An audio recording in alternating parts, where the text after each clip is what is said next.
In this video, I'll show you how to crochet a magic loop left-handed.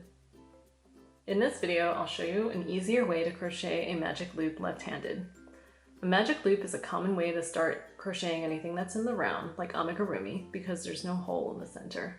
But you may be looking at this and wondering why there is a giant hole in the center, and also these stitches look like they're in a line and not really like a circle.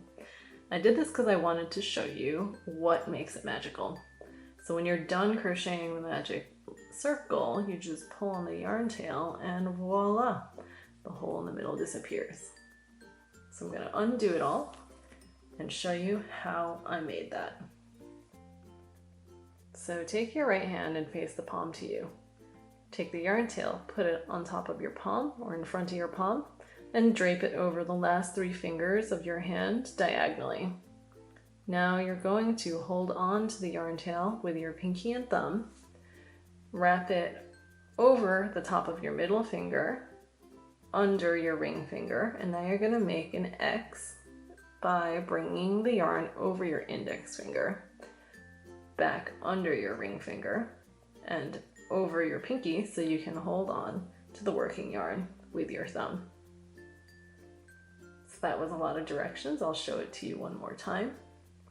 Take your right palm, face it to you, put the yarn tail in front of your palm, and drape the yarn over your middle finger.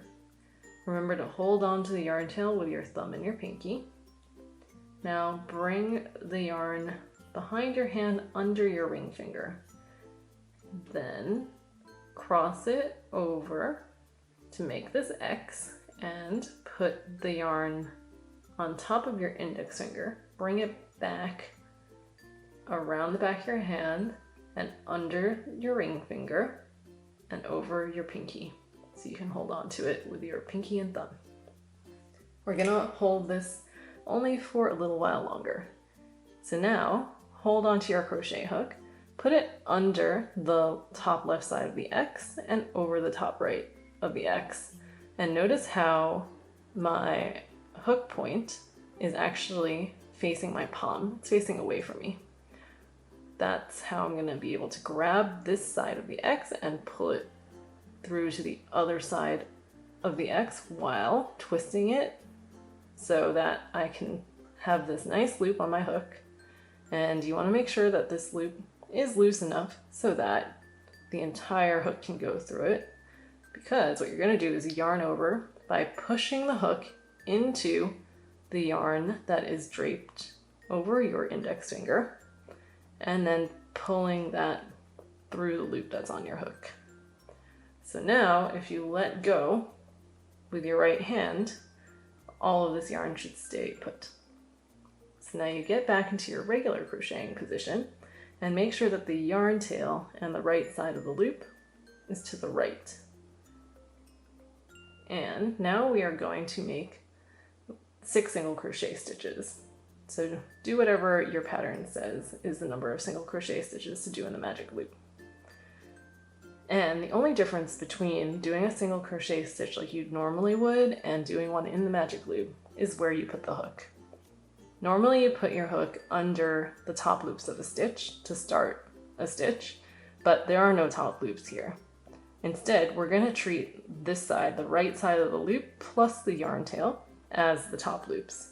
So you're always going to be crocheting over both strands of yarn on the right side. So hold on to your loop, and when I say that, I mean hold on to all of it. All 3 strands of yarn, the yarn tail and both sides of the loop. You'll be glad you did this. It'll be much easier for you to control and see what you're doing. And then it also increases the chance that you will have a successful magic loop at the end.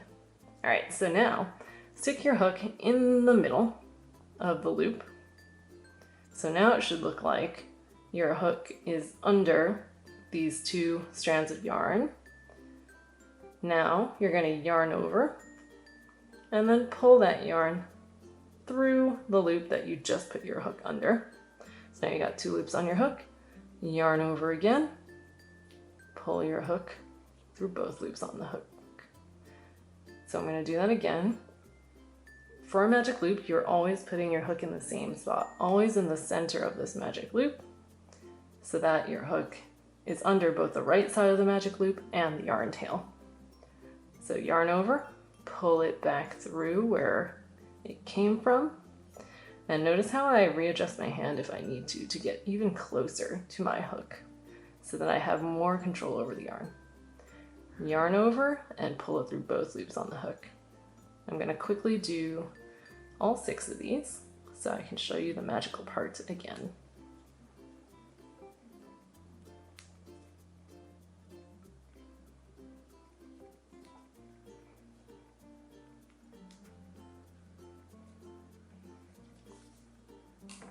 Okay, so I've done 6 single crochet stitches in this magic loop, and we can just confirm that by looking for the horizontal V's. So if we count from the one we just made, here's horizontal V number 1, 2, 3, 4, 5, 6. That little nubbin does not count as a stitch. That is not a horizontal V. So now, untangle your yarn tail. Hold on to your stitches with your left hand, and now just pull on the yarn tail with your right. And that should make your magic loop nice and small.